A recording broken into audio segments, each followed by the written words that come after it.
Hi, I'm Marge pickering-picone, and you've seen me on videos lately, and I just thought I'd do an impromptu video to talk to something about something near and dear to my heart, which of course is premature ventricular heartbeats. My story begins basically around 2008. Started before, but this part of it came about in 2008, and for the third time, my heart rate had gone up over 240 beats a minute, causing me to ultimately have a heart attack. And that heart attack really threw me for a loop because considering how healthy I am, that is not something I expected.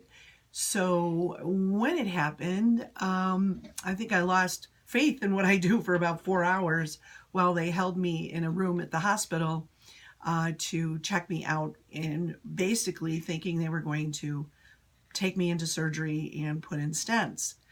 Well, they did, and they did not put in stents.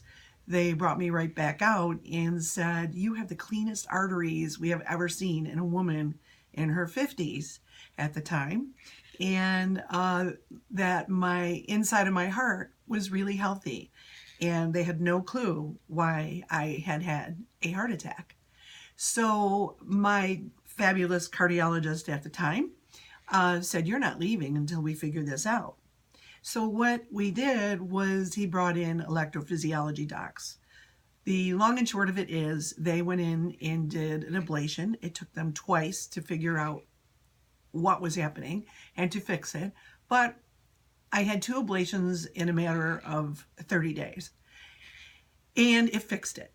So onward I went. And now we'll fast forward to 2016 of September, and the heartbeats started to get irregular again. Kind of thought, okay, maybe I'm going down the same path again, and I do not want another heart attack. So I made an appointment and went in and wore a monitor, like most of you do, for a couple of days, and found that, like, my EKGs were perfect, but found that I had 169 instances in a 48-hour period. So I said, "What do you do?" And he said, they're ventricular, so premature ventricular heartbeats, we don't do anything. We let the brain settle in and adjust to it, and you live with them.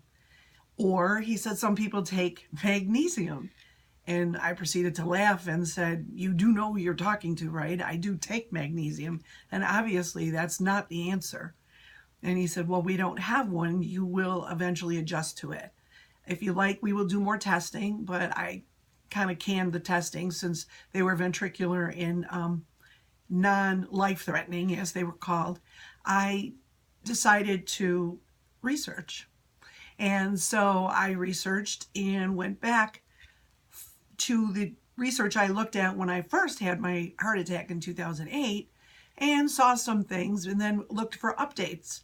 And needless to say, it's working. So I did find some antidotes, and I did slow it way down, and I don't feel it very often. I have to be extremely tired, completely upset about something, or overly hungry. And I might feel it, but never to the extent that it got to last September.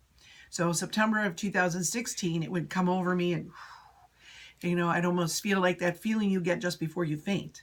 So that's why I was a little worried that I was going down the same path and probably needed another ablation.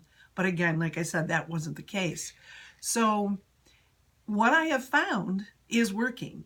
And I have very little episodes, in something that, yes, my brain can adjust to and I can live with, because they are not affecting me like they used to. So I want to tell you, or all the people you know that deal with this ventricular rapid heartbeat, that there is help. And it doesn't necessarily come in the form of a medication. It can come in the form of a vitamin or two. So what I want to do is tell you, check out my shortcuts to health and see if it will work for you. You don't have anything to lose by trying. And ablations are always there if that's the case. So hopefully you will look at this or send it to someone that you know deals with this same problem, and give them a little bit more hope that they don't have to be afraid every single day, because they can be a little devastating and a little scary. And when they're not there, it's wonderful. So hopefully this helps someone you love or yourself, or someone you don't love, but you're in a conversation and this is what they say. So hopefully this will help you or them feel their best. I'll see you in another video.